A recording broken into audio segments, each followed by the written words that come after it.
Buenas tardes. Continuamos con el ciclo sobre las catedrales y hoy es un gran día porque nos visita don Enrique Nuere Matauco. Don Enrique Nuere es arquitecto y carpintero español, así se define en su currículum, y señala de una forma muy poética que la carpintería lo atrapó entre sus lazos. Evidentemente es el gran maestro contemporáneo de la carpintería de lazo o carpintería de armar o carpintería de lo blanco. Es el gran especialista en el estudio de la carpintería de lazo y no solo eso, como carpintero profesional ha realizado muchas reconstrucciones de armaduras de lazo y ha creado otras.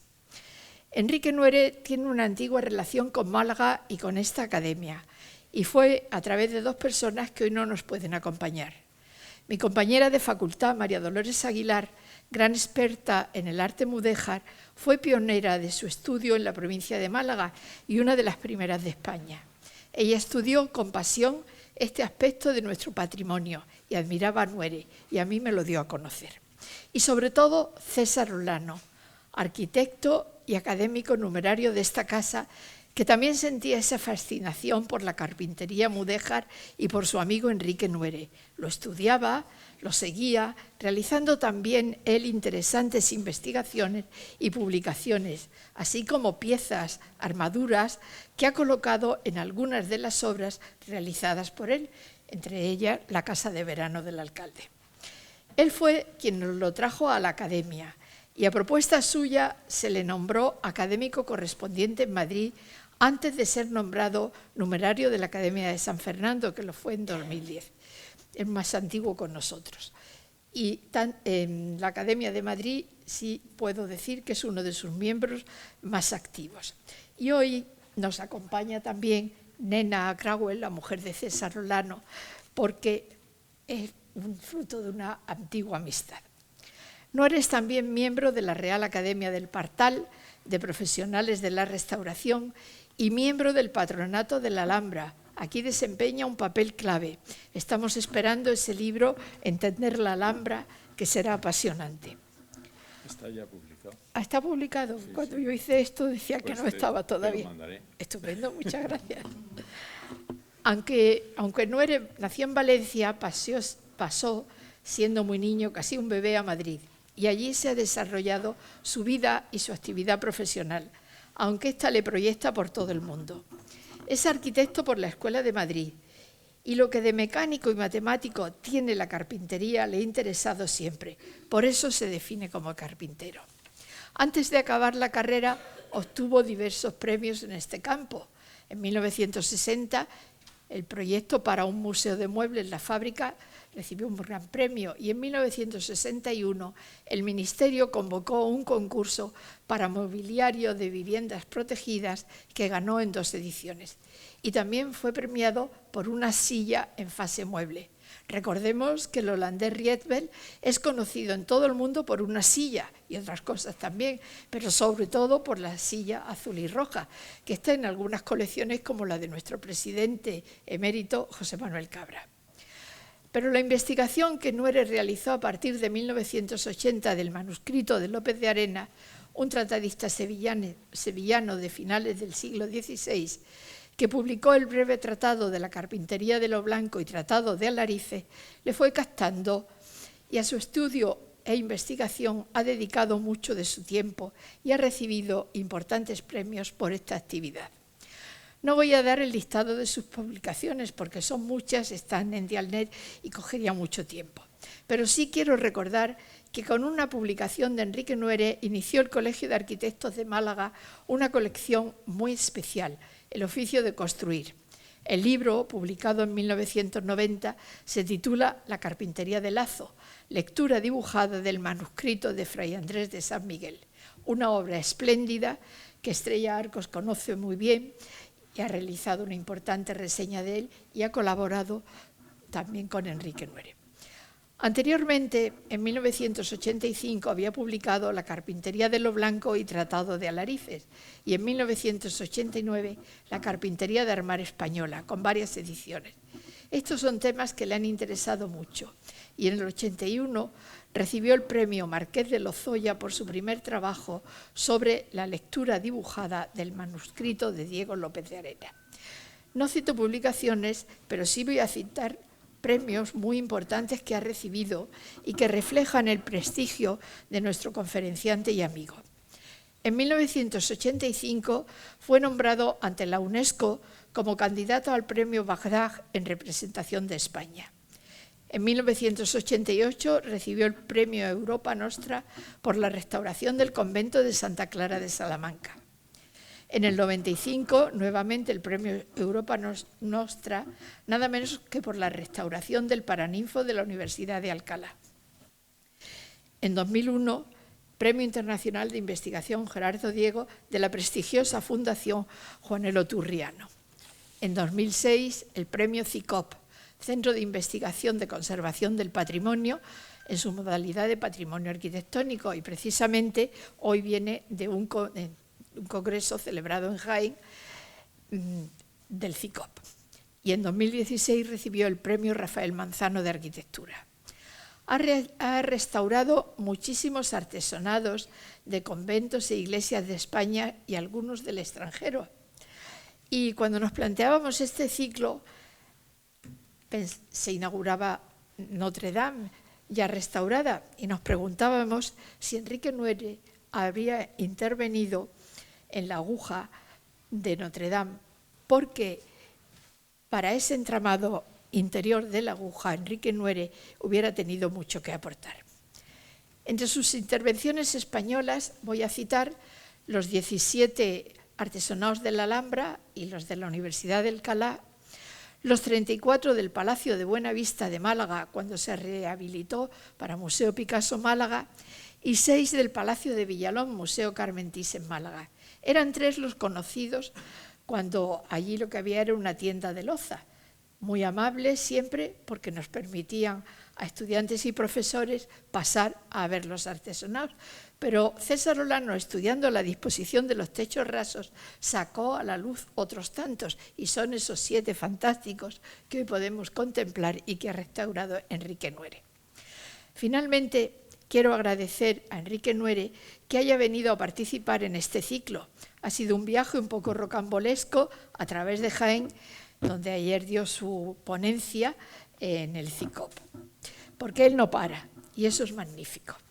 Y también quiero agradecer a mis compañeros de la sección de arquitectura que sea yo la presentadora, porque les pareció bien cuando insinué que me gustaría hacerlo, para expresar a Enrique Nuere la admiración de toda la academia desde hace tantos años y que crece con sus éxitos. Estamos muy contentos de contar con un académico correspondiente tan competente e importante, y le damos las gracias por estar aquí con nosotros para ilustrarnos, como siempre. Muchas gracias, Enrique.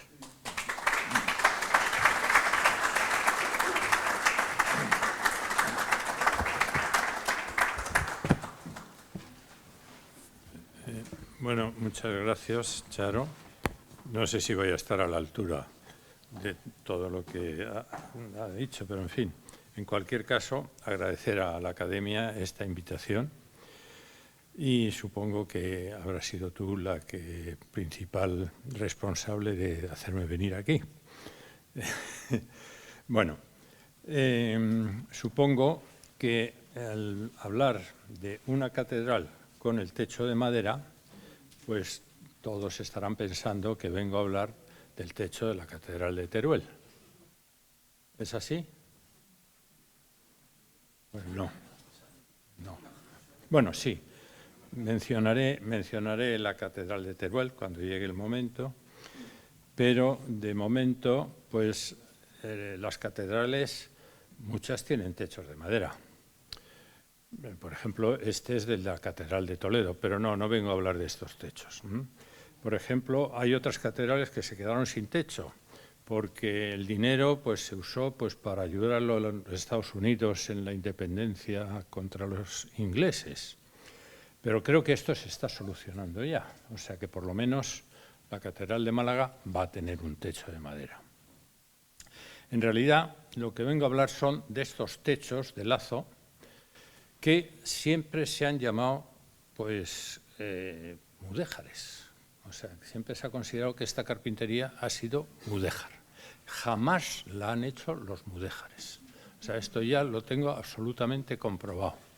Nunca lo han hecho los mudéjares. Esto, vamos a ver, está lejos, más cerca, vale. ¿Ahora se oye mejor? Sí, bueno. Todo este tema se ha equivocado por una razón muy sencilla. La Alhambra se conoció por los viajeros románticos y se difundió por el mundo entero. Y entonces, a partir de ese conocimiento de la Alhambra, todo lo que había que era parecido a la Alhambra, lo habían hecho los moros que habían hecho la Alhambra. Y es que ni siquiera los techos de la Alhambra lo han hecho los musulmanes, porque lo hicieron cristianos. Luego mostraré cómo.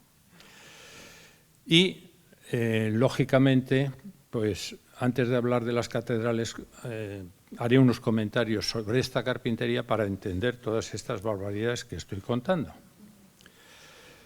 Por ejemplo, las ordenanzas de carpinteros existían, por ejemplo, en Granada antes de la conquista de los Reyes Católicos, pero no estaban publicadas, existían en una notaría y bueno, se conocen, se publican en 1600 y pico en Sevilla, y las ordenanzas de carpintería que ya existían en este momento, pues había los carpinteros de lo blanco, que eran los que se dedicaban a la arquitectura, fundamentalmente, ¿no?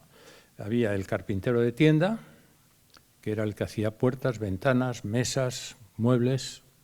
El de fuera, que era el que salía a construir, había los entramados de las edificaciones, los tejados de madera. Luego el lacero, que era el que hacía la carpintería de lazo. Y finalmente el geométrico, que era el grado más alto, equivalente al ingeniero de caminos, canales y puertos, ingeniero de armamento y construcción y arquitecto. O sea, era el que sabía de todo, ¿no?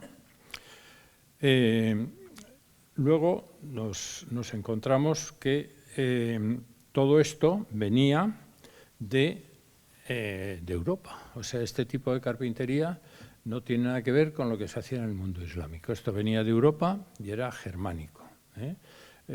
Bueno, en la Gran Bretaña también, estos son armaduras de par y nudillo, de las más antiguas que se hacían en Alemania o en Inglaterra, y esto pues cuajó en la España, digamos, del noroeste, es decir, la parte de la parte cántabro-atlántica, ¿no? Y esa carpintería, que tenía origen europeo, pues también vino a través de los visigodos y, lógicamente, pues estas armaduras de pares pues también se hicieron en Portugal. La diferencia que había entre la forma de hacerla en Portugal y la que se hacía en España, básicamente va a ser precisamente el lazo, pero en Portugal siempre se policromaban, es decir, en Portugal utilizan las cubiertas para contar historias. Entonces, como esas historias tienen mucho argumento, el tirante de madera que se usaba en las carpinterías españolas o castellanas, porque todavía, vamos, ni siquiera entonces todavía eran castellanas, porque el reino de Castilla fue muy posterior, pero lo que se hacía en la parte de los reinos de León, Asturias, etcétera, pues al principio pues serían, bueno, las portuguesas, como tenían tanto argumento, el tirante se sustituye el de madera por el tirante de hierro forjado. En España, antes de que existiera la carpintería de lazo, pues existía la carpintería con el acabado de cinta y saetino, es decir, o también se llamaba almenado este tipo de carpintería. Es decir, los pares de la armadura estaban atados con unas cintas horizontales, sobre esas cintas se clavaban unas tablas y para tapar el hueco que quedaba en la tabla, porque estaba sobre la cinta, se metían unas finitas que eran los saetinos para que no la tierra, el barro y tal, no pasara al interior. En algún momento, no sé cuándo, se empieza a hacer el lazo con la estrella de 8. No tengo ni idea, puede ser el siglo XII, puede ser el siglo XIII, pero no tengo argumento. En el XIII sí ya existe, o sea, en el XIII luego veremos ejemplos que ya existen, pero probablemente hasta puede ser que en el XII haya algo, luego veremos alguna cosa. Lógicamente, para poder hacer estos faldones, construir eso in situ arriba con andamios era imposible y entonces se prefabrican las armaduras. Es decir, se prefabrican los almizates. El almizate es el conjunto de nudillos, que es esa pieza horizontal que ayuda a los pares cuando las luces van aumentando, ¿no? Eso supuso un cambio de los ensambles. El ensamble europeo es el que muestro aquí a la izquierda y toda la armadura esa se montaba en el suelo, se levantaba entera y se iba montando y tal. En el castellano primero se montaba el almizate, sobre los tirantes se montaba un andamio, se apoyaba ahí el almizate. Para ver que eso era posible, varias de las restauraciones las hemos hecho usando ese procedimiento y funciona perfectamente, ¿no? Y había que cambiar el ensamble y entonces el nudillo, que es la pieza horizontal, pues tiene lo que se llamaba garganta y cornezuelo. Los cornezuelos son los del nudillo y el par es el que tiene la garganta, es decir, abraza y se queda perfectamente sujeto.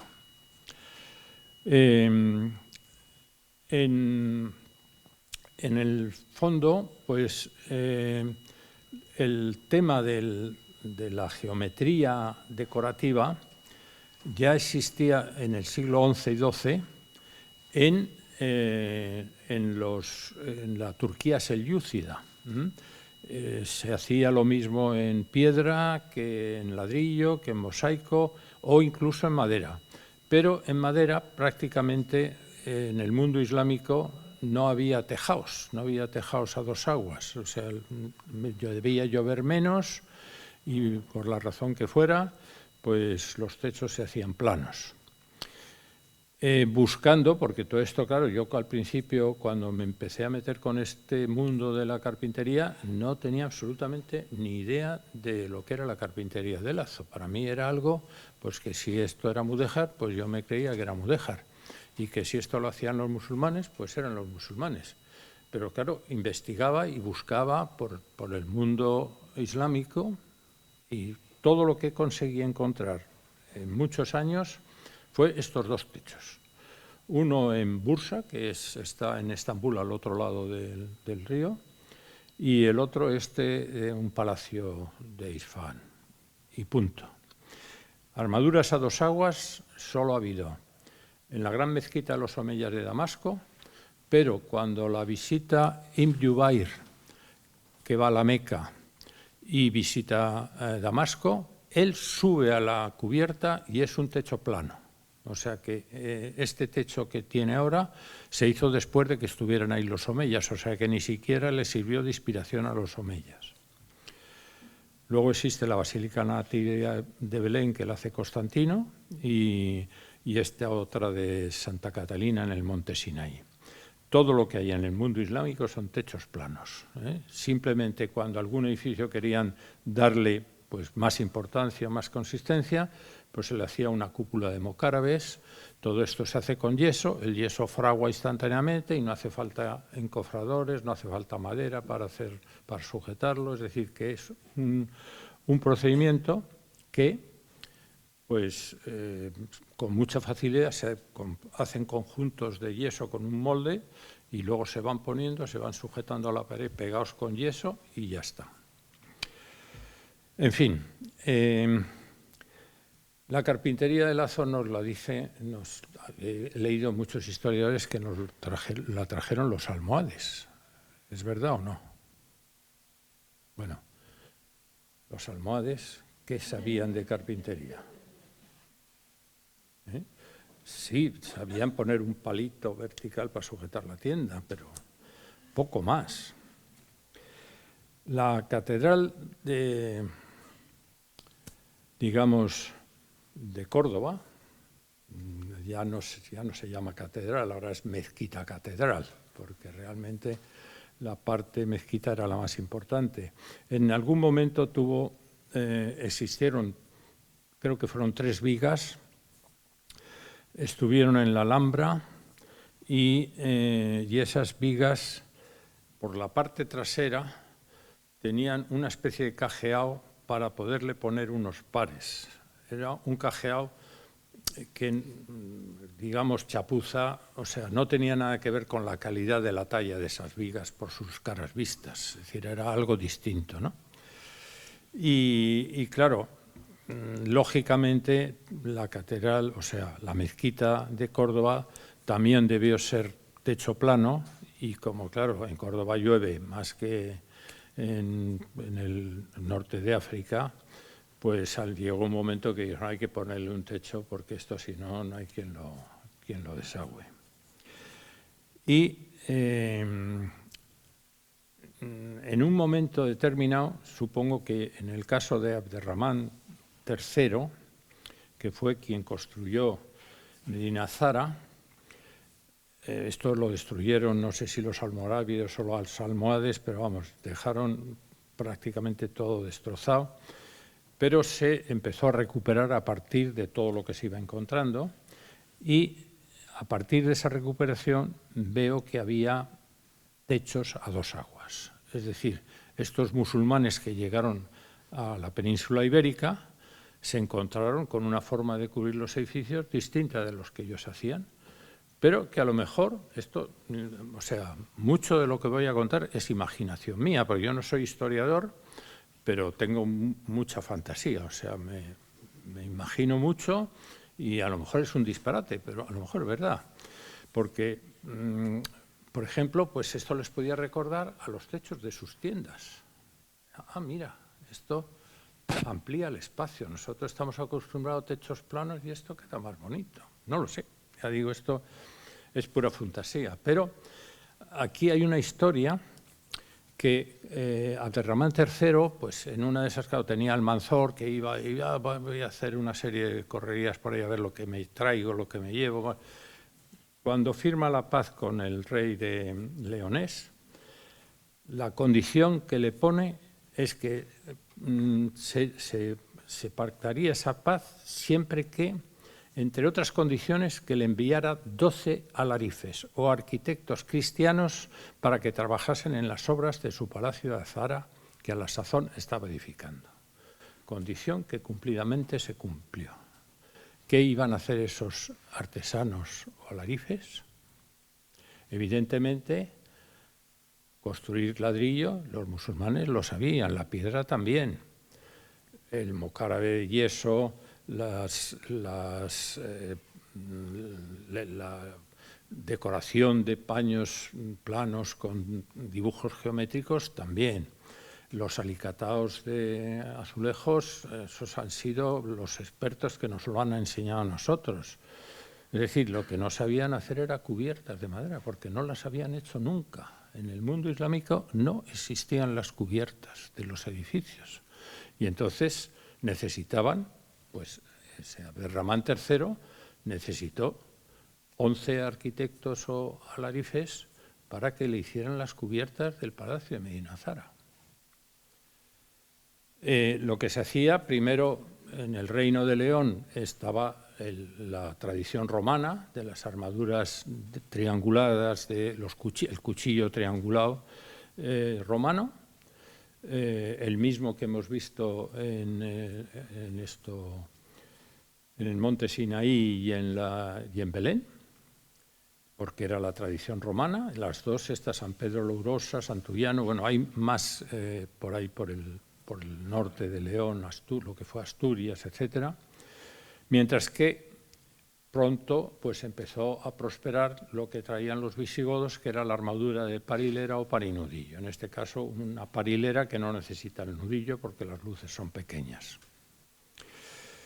Y lógicamente, pues las primeras armaduras de lazo que aún existen, pues va a ser las que el califa almohade Abd al-Mumin pues encargó a unos carpinteros cordobeses, porque claro, los almohades, esos que venían en esas tiendas, no tenían ninguna idea cómo se hacía una cubierta. Hacer una cubierta de un edificio no es solamente una cosa ornamental, es hacer una cosa estructural que tiene que aguantar el peso de las tejas, de la nieve, de la lluvia, en fin, del viento, de todo, ¿no?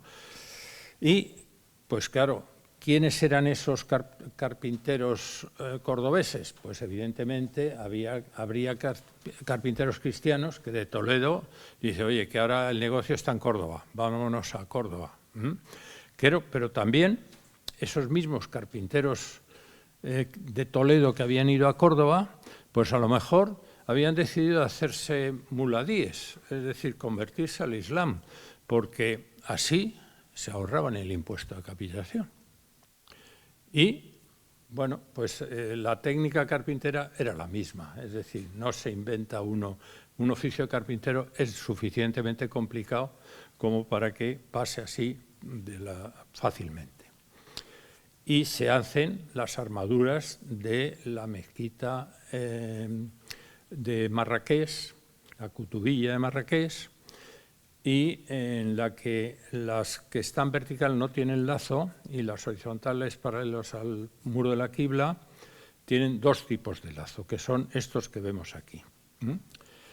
Vemos en uno que está la estrella de 8 y en otro hay otra cosa. Voy a ponerlo más detallado para que se vea. Y entonces a mí se me ocurrió otra fantasía. Dice, puesto que en dos le hemos puesto la estrella de 8, que es el símbolo cristiano, vamos a ponerles en las otras dos la media luna, que es el símbolo musulmán. Cada vez que yo le digo esto a un historiador, ¿qué tontería estás diciendo? El símbolo musulmán viene de Mehmed II cuando conquista Constantinopla, que en esa conquista hay un eclipse de luna, tal y cual, y entonces pues se le ocurre que la media luna es el símbolo del Islam.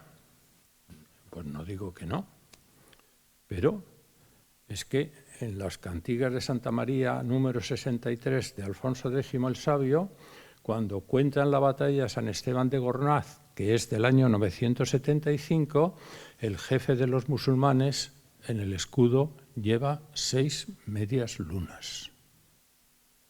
¿Es fantasía lo que digo o puede ser verdad? Bueno, ahí lo dejo. Porque efectivamente la estrella de 8 ya estaba en los mosaicos romanos que se hicieron en la época cristiana. Carlomagno, en su capilla palatina de Aquisgrán, pues el mosaico que hay en el pavimento es una estrella de 8. Un tocayo mío, Enrique II, que fue emperador del Sacro Imperio, pues muchos de los adornos de su capa están rodeadas, enmarcadas en una estrella de 8. Pero es que hasta incluso en la Catedral de Canterbury, la sala capitular, he destacado una de esas estrellas, porque si no es muy difícil ver que ahí hay estrellas de 8. Pero esas están hechas en los elementos estructurales de la cubierta. En fin, ¿cómo? Todo esto es, ahora llamamos un corta y pega, ¿no? Como se hacen muchas cosas en Internet. Pues primero eran los judíos y hicieron la Torá. Luego llegaron los cristianos y dijeron, bueno, pero no, vamos a completar, vamos a cambiar algunas cosas, añadimos unas, quitamos otras, tal. Llegaron los musulmanes, hicieron lo mismo, dijeron, la Biblia, no, ahora el Corán. Vale. Y los musulmanes, pues todavía no habían llegado cuando ya los judíos tenían un símbolo que era la estrella de David, 2 triángulos, bueno, el triángulo equilátero que se le da la vuelta y ya tenemos la estrella de David. Como los cristianos vinieron después, el triángulo ya está cogido, pues ahora cogemos el cuadrado y lo giramos un poquito, 45 grados, y ya tenemos la estrella. Llegaron los musulmanes y dijeron, ¿qué viene después del cuadrado? pentágono, pero un pentágono para arriba y otro para abajo y queda una porquería de estrella. Así, esto no es una estrella. Y alguien le dijo, pero ¿sois tontos? Si es que la luna se come a todas las estrellas. En fin, vuelvo a ser una fantasía total, pero por fin ahora voy a hablar de catedrales con techo de madera, que creo que era lo que tenía que hablar, ¿no? ¿Y cuál va a ser la primera catedral que tiene un techo de madera? No que su techo sea de madera, sino que hay un techo de madera en esa catedral. Pues la de Santiago. Evidentemente, claro, la catedral de Santiago es una catedral románica y no tiene techos de madera. Pero está la capilla de la Corticela, donde estuvo enterrado Santiago. Bueno, estuvo enterrado en varias capillas, pero cuando se empieza a hacer la catedral, entonces estaba todavía en la capilla de la Corticela. Se respetó esa capilla y se quedó ahí pegadita a la catedral. O sea que ya tenemos una catedral que tiene un techo de madera. Doña Urraca, reina de León, que debía ser de armas tomar, pues también inició la catedral de Salamanca, la románica, ¿no? Y en esa catedral había un claustro que no sé si es uno que hoy está en Palamós, hay quien dice que sí, quien dice que no, pero bueno, fuera el que fuera, el claustro tenía un techo, y era un techo plano, y todavía se conserva una pieza de carpintería de lazo que era de ese claustro, del techo de esa galería. Como sabemos las medidas de la galería, pues he dibujado cómo sería todo el techo y efectivamente cuadra. Ahora, no creo que sea de época románica, es decir, tendría uno anterior, románico, y en algún momento, pues porque estuviera mal, por lo que fuera, pues se sustituye y se hace esto tuvo que ser por lo menos siglo XV-XVI, ¿no? La catedral de Salamanca no solamente tiene esto de lazo, también el órgano está montado sobre otro techo de lazo. Este ya es muy elaborado, o sea que también, bueno, el órgano dicen que se pone en el siglo XVII, supongo que o hubo un órgano anterior y esto ya existía, o esto se hizo para poner el órgano del XVII, pero en cualquier caso tampoco es antiguo. Otra catedral románica, pues la de Cuenca, está pues Alfonso VIII, que se ha casado con doña Leonor de Plantagenet, que es nada menos que hija de doña Leonor de Aquitania, que era otro personaje también que mandaba lo que mandaba, pues inician la Catedral de Cuenca. La Catedral de Cuenca está cubierta, como la de Toledo también, con techos de madera por encima de las bóvedas, pero con el tiempo se hizo por la parte de atrás, se fue ampliando la catedral y, por ejemplo, pues tenemos la Capilla Honda, en la que, como es muy difícil fotografiarlo, pues hice este dibujo para que se entienda que el lazo ya parece que no está presente, o sea, allá están queriendo aparecer los casetones a la romana, ¿no? Que es algo que los obispos y cardenales quieren traer a España. Y bueno, y como este techo tiene muy poquita altura porque se ha hecho en un sótano, bueno, de hecho se llama Capilla Honda, pues es un techo espectacular. Y también en la sala capitular de la catedral, pues ahí ya sí el casetón ya domina. Es decir, el sistema sigue siendo el de la carpintería de parinudillo, con la misma técnica del lazo, ya el lazo ahí ya no es lazo, pero la realidad es que sigue siendo un techo de parinudillo o chabao, en la que aquí ya el casetón es el protagonista. En Plasencia tenemos una catedral románica que luego se transforma en gótica. La transformación es muy curiosa cómo está hecha, pero tenía su claustro también, como la de Salamanca. Y ahí muestro cómo las vigas del claustro, lógicamente, pues están en cada parte del claustro, pues perpendiculares para que estén apoyadas en los dos muros.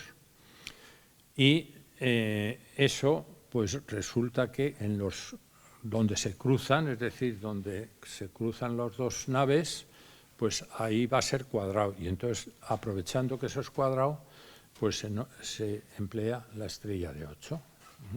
Aquí sí la estrella de 8 se va a hacer como luego va a ser la clásica.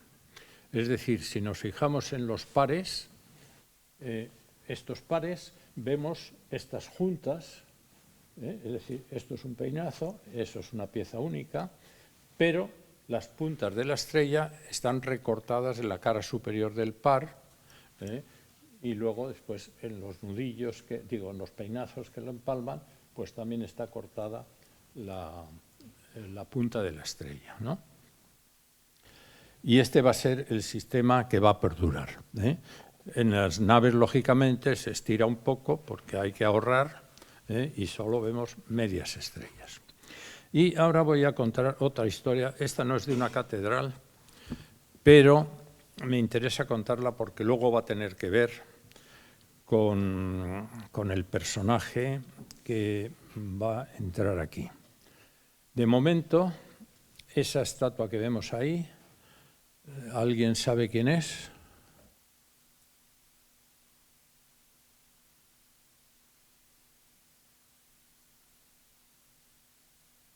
¿No? El apóstol Santiago. Bueno, la estatua realmente, digamos, debía ser una virgen, porque era una mujer, pero le pusieron barba y ya lo convirtieron en el apóstol Santiago. También le tuvieron que hacer un brazo articulado, porque era con el que sujetaba la espada, con el que armaba caballeros. Y entonces, uno de los caballeros que armó fue Fernando III el Santo. ¿Cuándo armó caballero a Fernando III? Pues en 1219. Y el techo de esa capilla es este. Bueno, esto es parte del techo porque es un dibujo para que se entienda cómo está construido. Y Torres Balbás lo fecha en 1275, o sea, según Torres Balbás es el techo más antiguo. Bueno, no, porque el de Teruel sería 1261. Lo dice por una similitud de unas policromías de los aliceres. Vale, puede ser, pero es que yo me imagino que si van a armar caballero a Fernando III, pues supongo que este techo ya estaba en 1219, pero tampoco lo puedo confirmar.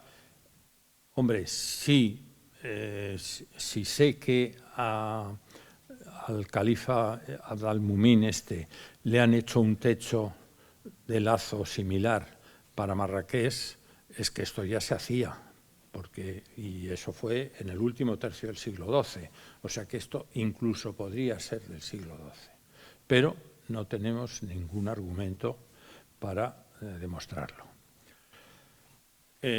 Cuando se arma caballero, pues se casa con doña Beatriz de Suabia y se casan en la Catedral Románica de Burgos. Claro, doña Beatriz de Suabia, bueno, no sé hasta qué punto, si lo llevó bien o mal, pero vamos, yo creo que a Fernando III le dijo, mira, o haces una catedral como Dios manda, o vamos a tener problemas. Y es cuando inicia la catedral gótica, para la que Beatriz de Suabia se trae artesanos de su tierra, porque aquí no sabían hacer catedrales góticas.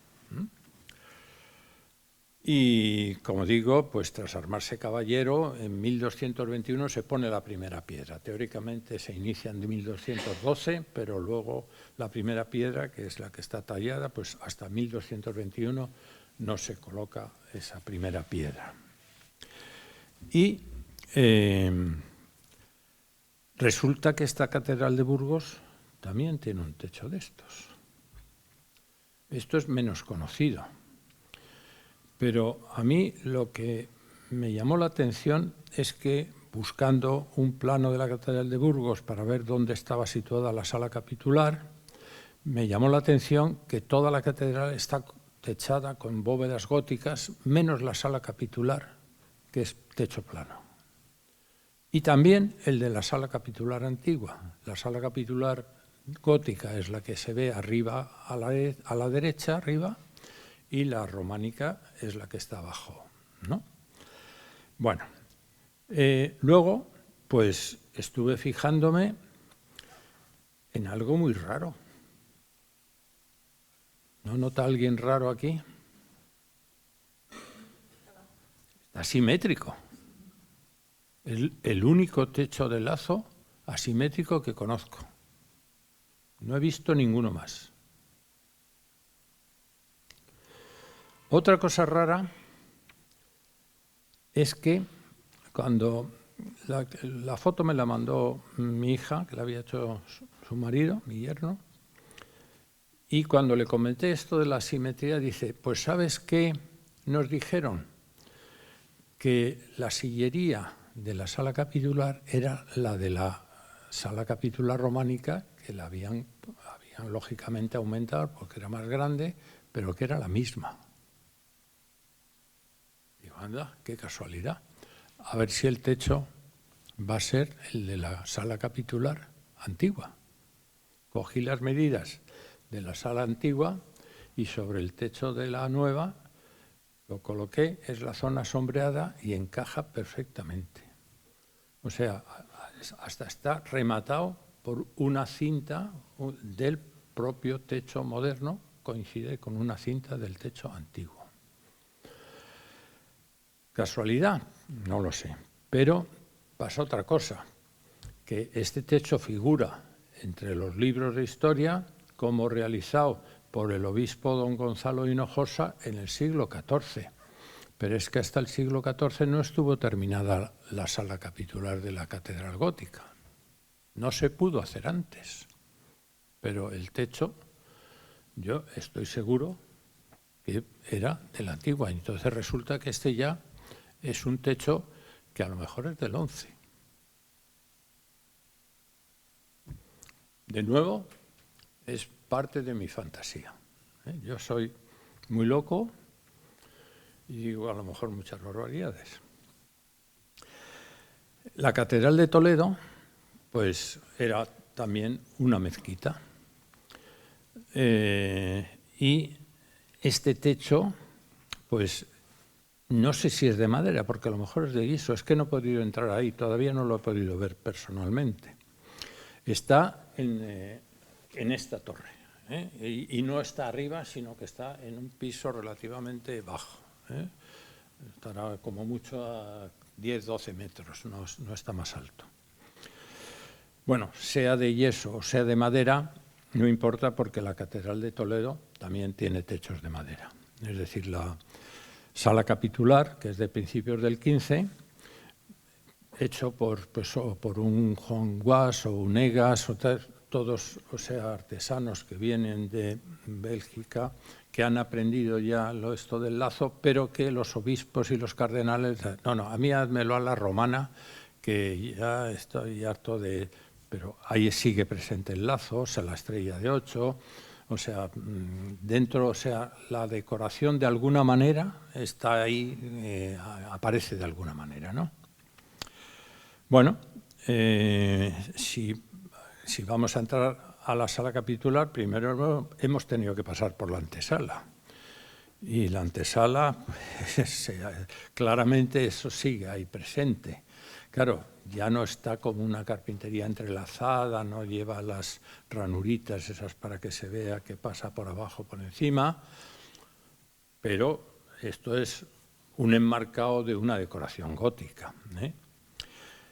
Si nos vamos de nuevo otra vez a Córdoba, porque claro, antes he hablado de cuando llegaron los musulmanes, pero es que ahora son los cristianos, bueno, antes también llegaron, pero cuando Fernando III conquista Córdoba, pues ordena que se hagan 11 iglesias góticas, de las cuales 7 la nave se cubren con armadura de madera y lazo de 8. luego se han podido reformar y han podido ir cambiando, ¿no? Y Córdoba, lógicamente, Alfonso X ya decide que hay que arreglarla, que hay que iniciar una catedral, etcétera, se empieza a renovar. Y hace muy poquito, pues la cubierta que tenían se fue quemando. Afortunadamente han conseguido pararlo. Y por fin la Catedral de Teruel. Simplemente, pues esta catedral, que ha sido la joya, la capilla Sistina del arte mudéjar, pues está muy mal hecha. O sea, las puntas de las estrellas, si nos fijamos, no están cortadas en los pares ni en los nudillos. Han añadido un listón a un lado y claro, la punta es muy cutre, la punta de la estrella.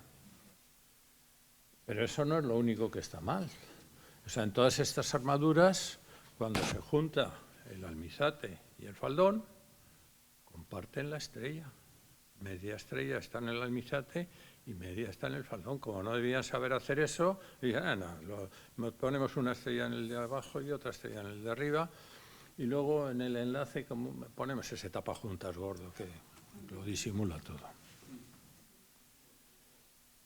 La capilla Sistina del arte mudéjar. Todos sus obreros, pues a lo mejor parte eran de aquellos que se trajo doña Beatriz de Suabia. Pues claro, en Aragón no se hacía esto. Y el obispo de Aragón, pues dijo, necesito tal. Y dije, pues mira, te mandamos estos que algo han aprendido y algo te darán. Porque son todos pelirrojos. Son españoles. Luego, es que visten, pues por ejemplo, los oficiales, o sea, los importantes, pues visten igual que está enterrado el infante de la Cerda en las huelgas de Burgos. Camisa encordada, peyote, zapatos. Los peones, saya y zapatos. Y son pelirrojos. Bueno, han sido siempre mudéjares. La historia se escribe así. Bueno, aquí esto es una historia que viene a cuento que a partir del esqueleto de Don Dinís han hecho una reconstrucción por inteligencia artificial, que eso ha sido en enero de este año, y nos dicen que así era el rey Don Dinís. Pero a mí lo que me importa del rey Don Dinís es que era hijo de Beatriz de Castilla y estaba casado con Isabel de Aragón. Y entonces cuando Don Dinís quiso hacerse una capilla, bueno, hizo un palacio en Sintra, cuando había que ornamentar la capilla, pues yo creo que o su madre o su mujer dijeron, mira, yo conozco unos carpinteros de Castilla que hacen unos techos muy bonitos, así que o te los traes aquí o mañana no cenas. Y cuando vamos a otro rey portugués, que este sí va a hacer una catedral con techo de madera, es Don Manuel I. Don Manuel I tuvo mucha envidia de su hermano o hermanastro, no sé exactamente, Alfonso VII, que no llegó a reinar en Portugal, pero que a Manuel, que era más joven, pues le dijeron, vete a buscar a la hija de los reyes católicos para ver si podemos unir los reinos. Y don Manuel vino a ver a la reina Isabel, le explicó la idea de su hermano. Ah, maravilloso, llévate a la princesa Isabel, a la infanta Isabel, para que se case con Alfonso. Pero Alfonso el pobre o estaba ya mayor, o a lo mejor don Manuel en algún desayuno, qué sé yo, lo que le daría, no lo sé. Bueno, el caso es que a los pocos años, no sé si llega a cumplir algunos años, se muere el rey. Y entonces dice Manuel, pues vuelvo yo otra vez a Castilla. Isabel ya había vuelto a Castilla, estaba en un convento, va a los Reyes Católicos y le dicen, hombre, claro que sí, cásate con ella. Se casa con Isabel. Isabel muere en el parto y el infante, que es Felipe de la Paz, pues no llega a cumplir los 3 años. Bueno, entonces vuelve otra vez a los Reyes Católicos. No, vengo a ver si tenéis otra hija. Y dice, sí, pero es que ella se ha casado con Felipe el Hermoso, que va a ser el heredero. Nunca se sabe. Si tenéis otra hija, mejor me caso y ya veremos que nunca... Es mejor prevenir que lamentar. Y le casan con María de Aragón. Y pasa un tiempo y se le muere María de Aragón. Dice, Dios mío, qué mala suerte. Y vuelve otra vez a los Reyes Católicos. Pero vamos a ver, que yo no tengo más hijas. Bueno, pero algo habrá. Pues como no sea mi sobrina nieta, y se casa con la hija de Juana la Loca y de Felipe el Hermoso. Es decir, que lógicamente, cuando este señor va a hacer una catedral, el techo va a ser de lazo. Es decir, todos los portugueses que han hecho carpintería de lazo estaban casados con españolas. Yo llevo, pues me parece que son 62 años de ejercicio profesional y siempre han sido las mujeres las que han decidido cómo se hacía el proyecto que me había encargado el marido. Eso sí, el que pagaba era el marido. Y este es el techo que en el momento en que se hace en Funchal, en la isla de Madeira, es el techo de lazo más grande que existía en España en ese momento. Bueno, en España no, porque esto era Portugal. Y esto es del crucero. Y luego, lógicamente, pues cuando en Canarias se hacen estos techos, pues la Catedral de Betancuria también tiene un techo de madera, en México la Catedral de Tlaxcala también, y bueno, me podía haber seguido buscando techos de catedrales por América, pero llegamos, digo, habrá que ir a cenar y entonces casi mejor que acabo, y con esto termino y muchas gracias.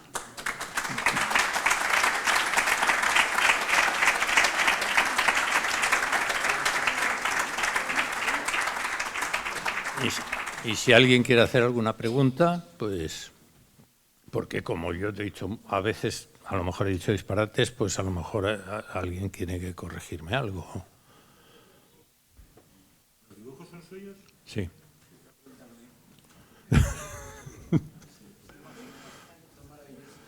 Bueno, son dibujos.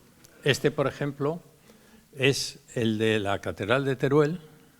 He dicho, bueno, por lo menos de la Catedral de Teruel, como me imagino que ha sido el motivo de que haya venido aquí, ¿sí o no? Sí. Y bueno, pues esto lo hice cuando todavía pensaba que esto era mudéjar. Porque, primero, yo no soy historiador. O sea, al final, pues me he tenido que leer muchos libros y averiguar muchas cosas, pero claro, yo he sido arquitecto, que siempre me he dedicado a trabajar las armaduras, a restaurarlas o construirlas y diseñarlas, pero vamos, pero la historia es algo que lógicamente he tenido que meterme en ella porque es que esto está muy relacionado con la historia, ¿no? Y claro, vengo de Jaén, pues de contar la evolución y un poco, pues, como primero es la estrella de 8, luego después esas yeserías que hacen los musulmanes, pues dicen, y esto pues también podemos hacerlo, tal, y van complicándolo todo, pero jamás lo hicieron los mudéjares. O sea, nunca... Bueno, antes contaba eso, lo de Granada, ¿no? Lo de alrededor de Granada, como hay mucho que ver, pues claro, esto lo han hecho los moros. Pero es que justo lo de Granada, como se hace a partir de la conquista, es que están los contratos. Me parece que María Dolores Aguilar es la que había estudiado esto. tiene un texto precisamente que se dedica a buscar los contratos de todo lo que hay hecho. Le llama la atención que, salvo que no haya encontrado ningún documento, todos están firmados por carpinteros castellanos. Claro, porque era lo lógico, porque siempre ella pensaba, dice, bueno, cuando no hay contrato a lo mejor esos eran las que hicieron los mudéjares. Es que ningún mudéjar hizo nunca. Vamos a ver, un mudéjar era un señor humilde, para empezar. Y una obra de este tipo se hace con un contrato por el que hay que poner una fianza, que si no se hace se pierde. Y eran fianzas importantes. Y entonces un carpintero pues era el equivalente a un arquitecto, un ingeniero de nuestros días. Es decir, si se quería meter más un contratista de hoy en día, ¿no? Porque hoy los arquitectos prácticamente no nos ocupamos de la realización, hacemos el diseño, pero luego es otro quien hace, es un constructor quien hace la obra, ¿no? Pero lo primero que hay que firmar es una fianza. Bueno, de hecho, ahora, por ejemplo, en un proyecto que me encargaron de reparación de unas vigas del Hospital de Rodillas Católicos de Toledo, una de las cosas que lo primero que tengo que hacer es poner una fianza para que me admitan el encargo. Es decir, que eso ha sido una costumbre que no se ha perdido nunca. Es decir, que los trabajos se hacen con alguien que tenga garantías de que va a hacer la obra. Es decir, y claro, eso pues un mudéjar normalmente no estaba capacitado para hacerlo. Pero así se escribe la historia. Es interesante que cuentes cómo reconstruiste la estructura que se quemó en el edificio del Palacio de Buenavista. El Museo Picasso. Bueno, un día me llaman, oye, hemos tenido un problema, ¿tú podrías echarnos una mano? Bueno, es que ha habido de una soldadura, probablemente, ha habido algo tal y se nos han quemado pues un artesonado, otro a medias, otro bueno tal. Bueno, pues sí, pues iré para allá. Y bueno, cuando llegué aquí de un artesonado, el largo, quedaba un trozo de madera así y nada más. Y bueno, ¿y cómo sabemos cómo es este artesonado? Hombre, hay una foto de cómo era la cabecera y no sé. Y con la información que había, pues pudimos rehacer ese techo. El otro era un techo plano, una sala cuadrada, y de ese había quedado más. De ese habían quedado varios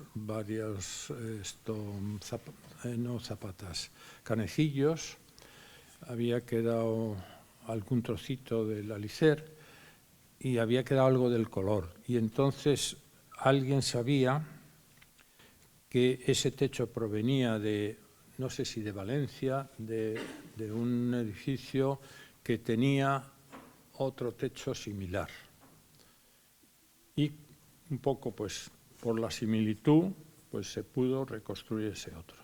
Luego, pues otras fueron en las galerías, la que estaba al lado de la puerta, el que se había quemado entero le había afectado también a la parte del lazo que estaba junto a la puerta. En algún otro, bueno, ya, pues luego resulta que había una empresa francesa que estaba haciendo la restauración y cuando vio lo que se le venía encima se largó. Y entonces me quedé con todo el muerto. Porque ¿es así o no es así? O sea que esa fue la realidad. Y yo creo que fue después el Museo Thyssen, ¿no? Ese fue posterior el Thyssen. Ahí la historia fue todavía más curiosa, porque primero solo había unas fotos que me envió María Dolores Aguilar, precisamente, de cómo era uno de los techos. Y gracias a esa foto, pues se pudo resolver un problema grave, que es que no sé cómo, porque, bueno, los que sois de aquí sabéis dónde está el edificio del Thyssen. Alguien, supongo que por la noche o en algún momento que no sabemos cómo, se llevó el tirante de la armadura. Desmontó el tirante, destrozó parte de esto y se llevó el tirante. ¿Cómo? Tuvieron que tener un camión allí para cargarlo, no sé cómo lo sacaron. Fue un misterio, eso. Afortunadamente, gracias a la foto, se veía medio tirante en la foto y ya era suficiente para poder reproducirlo. Pero eso fue otra curiosidad que ocurrió en el Thyssen. O sea, ¿Fue cuando ya había empezado la restauración o antes? no, se había empezado a pensar que se iba a hacer la obra y tal. O sea, estábamos tomando medidas y tal. Y cuando ya se sabía que se iba a hacer, se conoce que dijeron, esto hay que llevárselo rápido porque si no, no podemos llevárnoslo. No sé cómo lo consiguieron porque no era fácil, ¿eh? Lo que decías antes de las fianzas, he recordado, en algunas escrituras se dan fianzas claras y abonadas. Y hay el caso de encontrar un arquitecto que tenía casas, porque las necesitaba para aportarlas. Claro, como fianza, porque no pudo terminar la obra y tuvo que pagar con sus casas, claro. Bueno, López de Arenas teóricamente es el que nos ha proporcionado la información. No, la verdad es que solo con López de Arenas probablemente no habría llegado a saberlo todo con más o menos certeza si no hubiera sido por el manuscrito de Fray Andrés de San Miguel, que eso lo debo aquí precisamente fue la Academia de Málaga, que gracias a César Olano pues se publicó ese libro. Y gracias a los dos manuscritos se podía entender todo. Ya con eso era decir, bueno, esto ahora sí está claro, esto ya lo voy entendiendo. Porque López de Arenas, su primer manuscrito tenía unos... Bueno, el segundo también.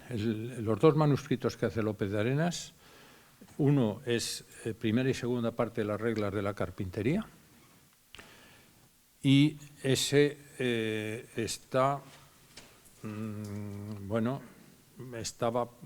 parte recortado porque, según nos decía Gómez Moreno, lo recuperó de una carnicería donde estaban usándolo para envolver los estos.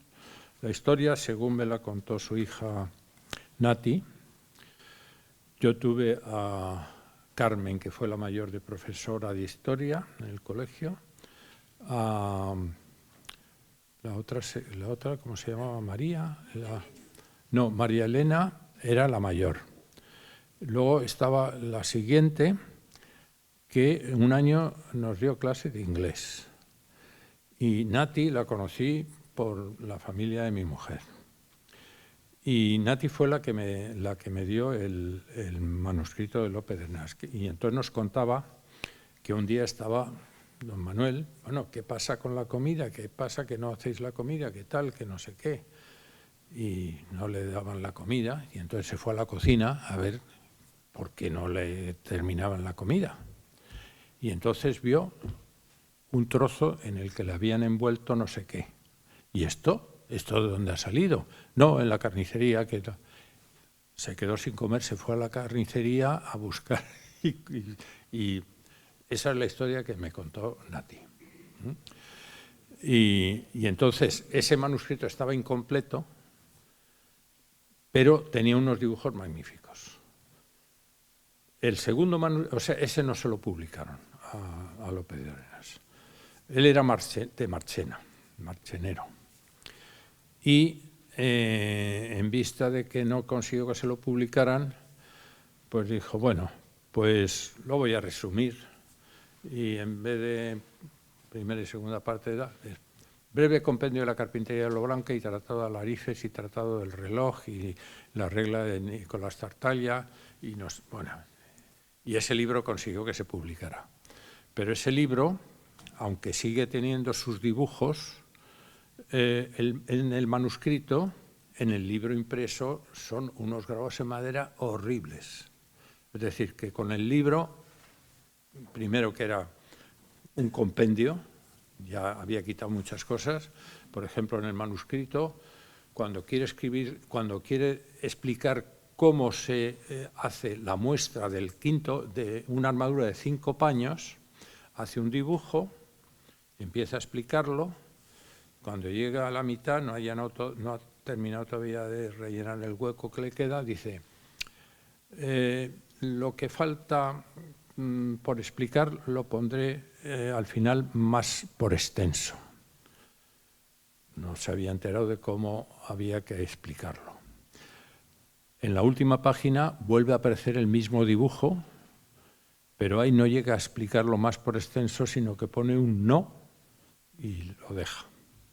En el libro impreso, cuando tiene que explicar cómo se hace la muestra del 5.º paño, de la armadura de 5 paños, dice, y para hacer la montea del 5 paños se hace como la del 3.